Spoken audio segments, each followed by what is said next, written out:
So guys, this is my very first time testing out a GoPro diving. We're about 3 hours south of Sydney on the New South Wales south coast. Over the past month, conditions have been pretty atrocious with lots of rain and massive swell.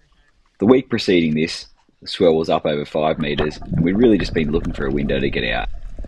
We headed out to some wider points and thought we'd go chase some species that are great for the table. Now, nothing we shoot today is going to be what we call a trophy fish, but they're all good fun and they're great to eat.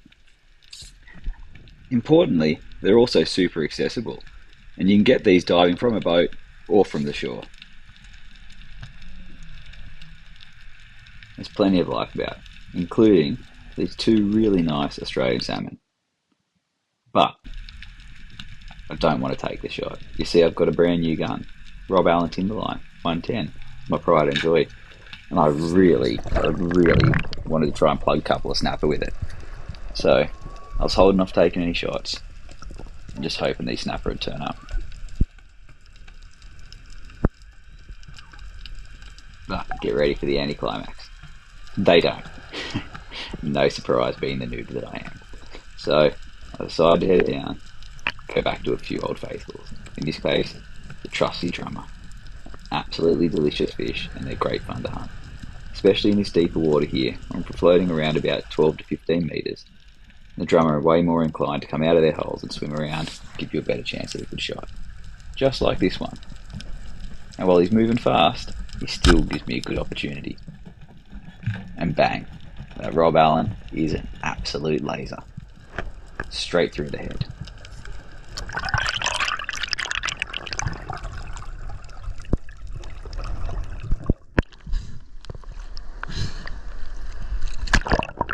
Now, drum are a bit of a south coast staple.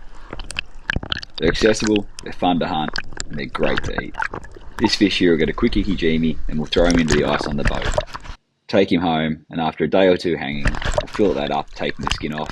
It'll be great for fish and chips. Now, this spot was ideal drummer territory. Like I said, it was a bit deeper, so they're likely to be coming out of their holes. It'll be time to take some shots. Now, it is pretty washy down there, even at this depth. You'll see me moving around as I'm heading down there, but my goal is to get down to the bottom, tuck up on a rock, and get a fish. I see this one out in the open, but he sees me as well and heads straight into this cave. Down, sort of pushing on 15 metres here, I look into the cave, and I'm like, oh, what an opportunity. I'm going to shoot through this swim through, nail the fish, and take it back up. But my ambitions and capabilities didn't quite line up, and when I take the shot, the spear goes straight through the cave and plugs into a bit of kanji boy on the other side. Now, I'm at my depth limit here of about 15 metres for hunting, so I head straight to the top to get a fresh lungful of air before I head back down to get that fish and recover the spear. And on this next dive, you'll get to hear the whales in the background. They were singing with us nearly the whole time we were out there. It was amazing.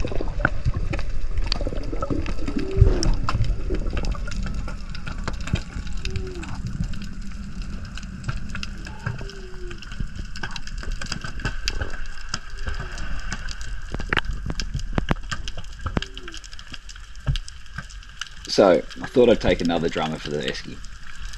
Now, all these fish are sort of under that 2 kilo mark. They're good drummer, but they're not huge, so I do my best to try and shoot them in the head to keep as much of that fillet as I can.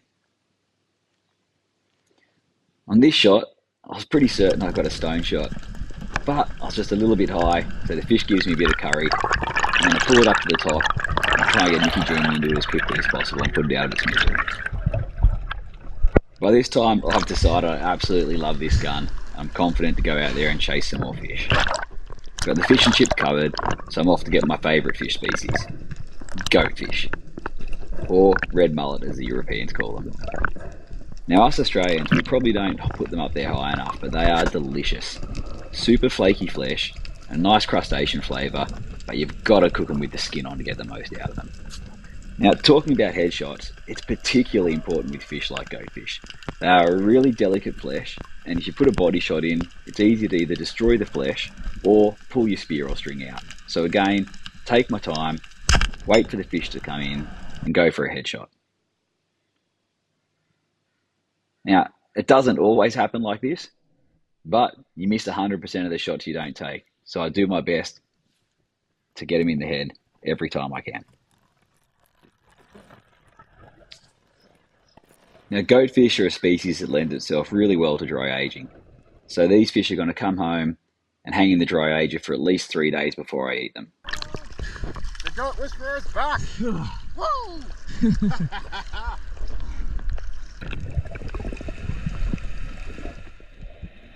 My favourite way to cook goatfish is to butterfly them whole and get them over some charcoal. It's just another reason to try and take that headshot and keep the body in good tack. They're also in shallower water up here quite often, and there's plenty swimming about, probably only down in about 8 to 9 metres maximum here. Now, my goal with this really powerful gun is to try and wait them out and take a clean shot where there isn't rocks behind. But of course, I'm impatient and I'm a bit of a noob, so you'll see me plug this fish and jam my shaft straight into the rocks behind it. Oh well, just another lesson to learn. Nothing a little bit of a file on the tip won't fix.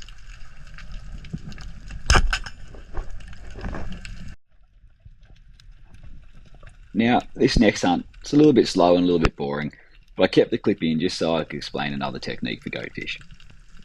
You'll often find them up in the shallows on these sandier patches where they're down there trying to catch little invertebrates. When you go down, they'll come on in, have a quick look at you because they're super curious, and they'll often then just disappear quickly out of range. Now you can take a quick shot, but you're unlikely to get the optimal shot, like I said, a headshot, and you can plug them in the body, and it's just no good. So the best thing you can do with goaties is just sit down there on the bottom, chill out, and relax. Wait them out, and then get your hand and flick a little bit of sand up, and they'll come straight back in to see what you're feeding on, because they think you're another fish, and then you can just plug them in the head. And that's exactly what I do here. You see the goatie that swam in, he had a look, and he disappeared off into the distance, out of range. I just lay down on the bottom here, I actually rest my gun on the sand, take my left hand, and just flick a little bit of sand up. A couple of seconds after I flick that sand up, the goat comes in and gives me a prime shot, plug him straight in the face. Bang. Lights out. With plenty of fish in the boat, I was frothing for some crays, so I head out to look. Now when you hunt for crays, you should hunt for crays. But here I am, not listening to my own advice, and doing a half-assed job. I've got this new gun, and I don't want to leave it in the boat just in case I see something good to shoot. So I'm stuffing around under these holes, holding my gun, barely using my torch, and not really being effective. No wonder I didn't find any along here. But once I get out onto this open ground, run a few vertical cracks, I'm lucky enough to pull a 1 kilo model out. Good enough to take home for a feed. Along the way, there was plenty of abs about too, so I grabbed a couple of those. Now, unfortunately, my GoPro skills are pretty poor. I don't have any footage of any of that. South Coast magic, crays for days. Actually, not really. We dive for days for one cray. Nice. How's it going, boys? How's it going, Captain? How's Geski going? The Eski's going really well. Everybody's done a great job today. We've got a real mixed bag in there. Goatfish and drummer, of course. Plus, we've got a couple of abs each. One nice cray, and I was lucky enough to go out there and pick up a lockie as well that I could bite between the eyes and take home to make some great Spanish dishes with. Boys also plugged a few other staples down here, some Loderick and some Moong, which will also go great on the chew. It's been a long day, out on the water just after dawn, coming back in just before dusk, and got a bit of cleaning to do, and of course, sort these fish out. Now, none of these fish that I'm taking home will get filleted today. I just don't do it. It's not the best way to treat the flesh, and everything I've caught is going to come home, it's going to hang in the ager for at least 24 hours. Now, unfortunately, I'm learning with the GoPro, and I did a terrible job trying to get footage after the hunt. So I put in a couple of snapshots here.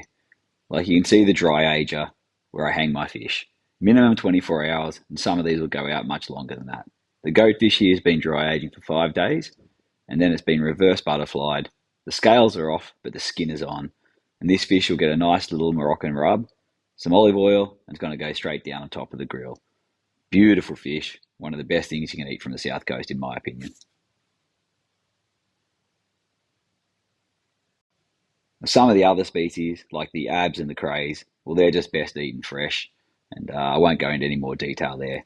The octopus, that's another interesting one. I'll always clean those well. I'll freeze those for at least 24 hours before I cook them to tenderize them. And this is a nice little Spanish dish. It goes down a treat. Anyway, hope you liked that video. I'll try and do a bit better with the footage, especially after the hunt next time. Thanks for watching, everyone. Look forward to seeing you next time.